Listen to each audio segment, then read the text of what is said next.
अस्सलामुअलैकुम।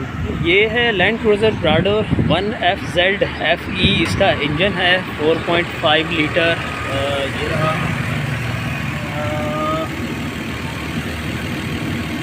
जी, ये इसका इंजन आ गया।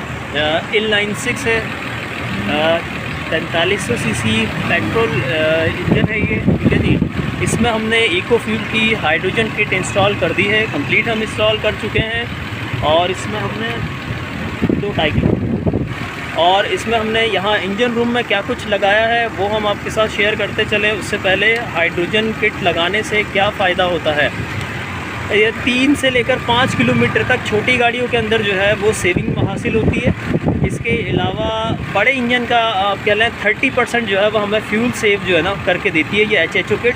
और फ्यूल सेविंग इस तरह से होती है कि जो पेट्रोल अनबर्न होता है उसको हम बर्न कर देते हैं, उसको भी जला देते हैं सुपर फ्यूल हाइड्रोजन और ऑक्सीजन डाल के, ठीक है जी। ऑक्सीजन हेल्प करती है आग लगने में, जलने में, और हाइड्रोजन एक सुपर फ्यूल है, फास्टेस्ट फ्यूल है। तो वो थोड़ी सी अमाउंट में भी अगर पेट्रोल के साथ डाला जाए तो वो पेट्रोल को एज अ हाई ऑक्टेन बना देता है, ठीक है जी। खुद भी हाइड्रोजन जलता है और पेट्रोल को भी जलाता है। तो वो 40% जो इसकी एफिशिएंसी होती है पेट्रोल बर्न होने की, तो वो 40% से बढ़ जाती है। तो इससे पावर बहुत अच्छा हो जाता है। तो कि इनलाइन 6 है, इसको पावर का तो कोई प्रॉब्लम नहीं है। इन्हें तो सेविंग चाहिए, तो भाई उसके लिए हमने इसके अंदर एक इन्हांसर लगा दिया है जो कि फ्यूल सेव करने के लिए काम में आता है, इस तरह से कि उससे हम फिर पेट्रोल को कम कर लेते हैं। ये आगे लगा हुआ ड्राइवर के पास, वो मैं आपको अभी दिखा दूँगा, ठीक है जी। तो ये हो गया। और HHO से जो है वो इंजन ऑयल ज़्यादा चलता है, क्योंकि पेट्रोल जब मुकम्मल जलेगा तो पीछे कार्बन नहीं बचता। और हाइड्रोजन ऑक्सीजन जब वापस मिलता है तो ये मॉइस्चर बढ़ा देता है गाड़ी का, जिससे गाड़ी जो है वो कार्बन डिपॉजिट होना बंद हो जाता है, और जो कार्बन जमा हुआ होता है वो भी इससे साफ़ हो जाता है। HHO कार्बन क्लीनिंग कहते हैं। तो किट हमने रख दी है, तो ये साथ ही साथ में साफ़ होता रहेगा, ठीक है जी। वक्त के साथ साथ ये कुछ ही अरसे के अंदर इसका इंजन सारा जो है वो साफ़ हो जाएगा। ये है हमारा पाइप जहाँ से ये HHO गैस जा रही है, और वो घूमकर फ़िल्टर में हमने डाल दिए। तो ये फ़िल्टर में गैस हवा के साथ जाके और ये इंजन में चली जाएगी, ठीक है जी। 2 हमारी रिले आ गई है, जब फुल स्विच खोलेंगे तो करंट जाएगा और बनना शुरू हो जाएगी। नीचे की बात करें यहाँ की, तो ये नज़र नहीं आ रही अभी कहाँ है लाइन। ऊपर ही ऊपर से फ्यूल लाइन के साथ साथ टाई क्लिप मारते हैं, हम ले जाते हैं डिग्गी तक। बोलो,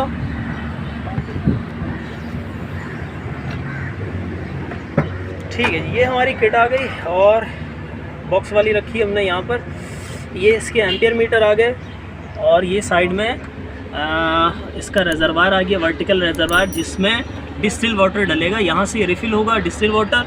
पानी का लेवल जब कम हो जाए, हाई से लो की तरफ जाए, तो पानी डाल के इसको पूरा कर लें।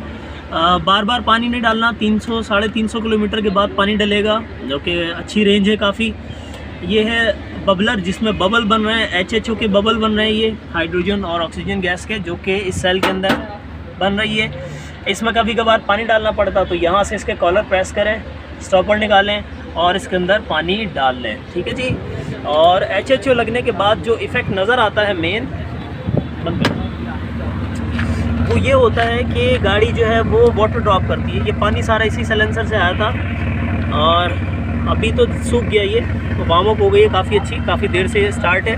तो इसका सारा कार्बन जो है वो इस तरह से आहिस्ता आहिस्ता निकल जाएगा। रेस दीजिएगा। स्मेल इसकी बहुत कम हो जाती है गाड़ी की, और जब भी आएगी तो देखिए इतना बड़ा इंजन है, और ये इसका धुआं नज़र नहीं आ रहा है इस वक्त। ठीक है जी, ठीक है, ओके ओके, काफ़ी है, बंद कर लें, ठीक है भैया जी। तो ये इसका इफ़ेक्ट यहाँ से नज़र आता है। डीजल गाड़ी के अंदर भी डीजल का धुआं काफ़ी हद तक कम हो जाता है, और पेट्रोल गाड़ी हो तो उसमें भी जो धुआं नज़र आता है हल्का फुल्का वो कम हो जाता है, कार्बन इमिशन कम हो जाता है, और स्मेल बहुत हद तक कम होती है, क्योंकि पेट्रोल मुकम्मल जल जाता है। तो उसकी ये पहचान है, ठीक है जी। ये हो गया इस गाड़ी का रिव्यू। ये लैंड क्रूज़र, और इसके अंदर कंप्लीट हो चुका हमारा ये इंस्टॉलेशन, और हमने चला के भी इसको कर लिया, इंजन स्टार्ट भी देख लिया। अब थोड़ा सा चलाएँगे और इन्हांसर की इसकी सेटिंग कर लेंगे।